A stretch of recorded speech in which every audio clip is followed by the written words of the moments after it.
بسم الله الرحمن الرحیم. دوستانو په اے اف سمارټ ټیکنالوژي یوټیوب چینل کې تاسو ته ښه راغلاست وایم. نننۍ چې دا ډیره مهمه موضوع ده تاسو سره یې شیر کوم.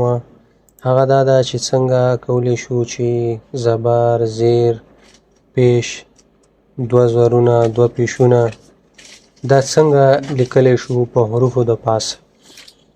ګورئ لومړی چې دی زبر دی. زبر به څنګه لیکو؟ تاسې به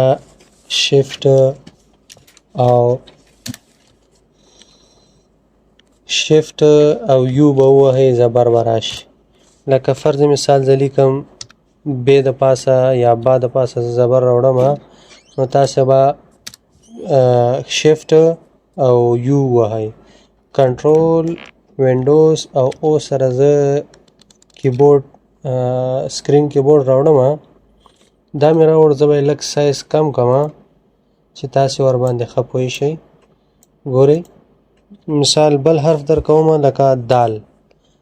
دال مې ولیکه دې ځای نه، د کیبورډ نه لیکه یا دې ځای نه. زه غواړم دې د پاسه زبر راوړم، نو تاسې به چې دی شفت او ورسره چې دی یو دا ووهئ، د پاسه به زبر راشي. یا بل مثال در کوم لکه کاف. زه غواړم دې باندې زبر راوړم، شفت یو وهئ، دې باندې به څه راځي؟ زبر به راځي. دویم زیر دی. زیر چې دی شفت وای سره راځي.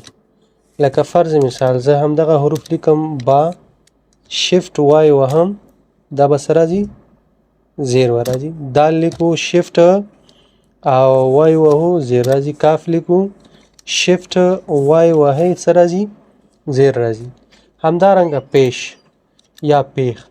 تاسې غواړئ په حروفو باندې پیش راوړئ، نو شفت او ټي وهئ. کله چې تاسې ولیکئ با، شفت او ټي وهئ، هغې د پاسه به څه راځي؟ پیش به راځي. دال لیکئ، دې د پاسه شفت او ټي وهئ، پیش به راځي. کاف لیکئ، دې د پاسه چې دی تاسې غواړئ څه راوړئ؟ پیش راوړئ، شفت او ټي ووهئ. همدارنګه دوه زبر او دوه چې دی دوه زبر راوړئ، نو تاسې به شفت او آر ووهئ. لکه فرض مثال زه غواړم با د پاسه دوه زبر راوړم، شفت او آر وهم. بیا چې دی مثال غواړم عین د پاسه دوه زبر راوړم، شفت آر وهم. همدارنګه فرض مثال الف د پاسه زه غواړم دوه زبر راوړم، شفت آر وهم. همدارنګه دوه زیرونه. دوه زیرونه به څنګه راځي؟ تاسې به شفت او ای وهئ، دې سره به راځي. فرض مثال زه غواړم با دوه زیرونه شفت ای. همدارنګه عین دوه زیرونه شفت ای. شفت ای دلته چې دی دا حرف سره لندې صحیح نه معلومیږي. همدارنګه الف شفت ای. همدارنګه دوه پیشونه. تاسې غواړئ چې دوه پیشونه راوړئ. فرض مثال زه غواړم همدې ب د پاسه یا با د پاسه دوه پیشونه راوړم، تاسې به څه ووهئ؟ شفت ډبلیو. همدارنګه فرض مثال عین د پاسه راوړئ، شفت ډبلیو.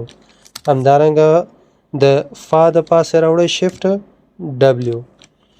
اوس راځو شد ته. تاسې شد د یو حرف د پاسه راوړئ. لکه فرض مثال زه لیکم مثال مده، دې د پاسه چې دی زور راوړم، بیا ورسره شد راوړم. نو زور چې راوړئ تاسې به یو، او شد چې راوړئ شفت آی به ووهئ، شفت آی.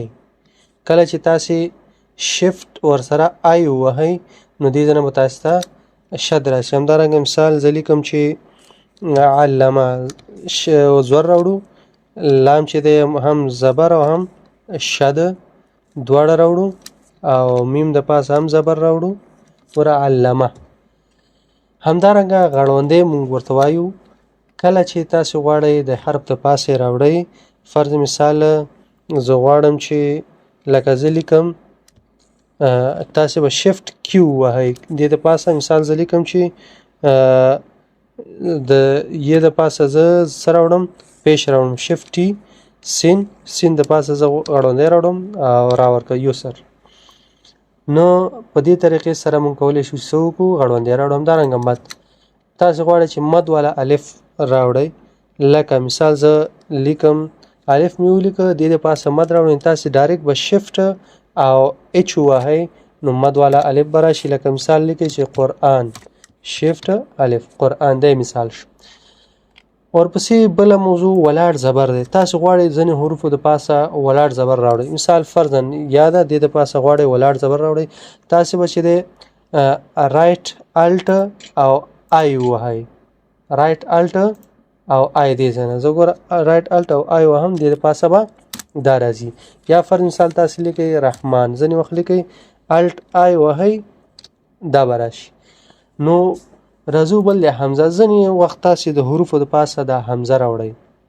کله چې تاسې حمزه راوړئ فرض مثال زه یو یا لیکم دې د پاسه حمزه راوړم نو تاسې به شفت او څه ووهئ دا ټل علامه چې ورباندې ده دا به ووهئ. مثال دې ځای نه ګوره شفت او دغه دا بټن تاسې چې ووهئ نو دې ځای نه به تاسې ته څه راځي حمزه راځي. همدارنګه دغه تا ده تاسې چې کله شفت ال ووهئ دا تا به راځي. همدارنګه دا واو دی دا چې کله تاسې شفت او ام ووهئ دا واو به راځي. همدارنګه اوس راځو ځینې حروف چې په کومو بټنو کې دي لکه څې چې دا په شفت او پی کې ده. کله چې تاسې کیبورډ نه شفت او پی ووهئ څې به راځي زې.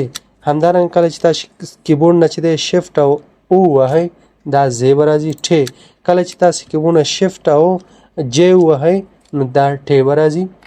کله چې کیبورډ نه تاسې شفت او کې ووهئ نو تاسې ته به نور راځي پی. کله چې تاسې کیبورډ نه شفت او اف ووهئ نو تاسې ته به پی راځي. دلته تاسې ته کیبورډ کې ښکاري. همدارنګه کله چې تاسې کیبورډ نه شفت او ډي ووهئ نو ټکو والا یې به راځي.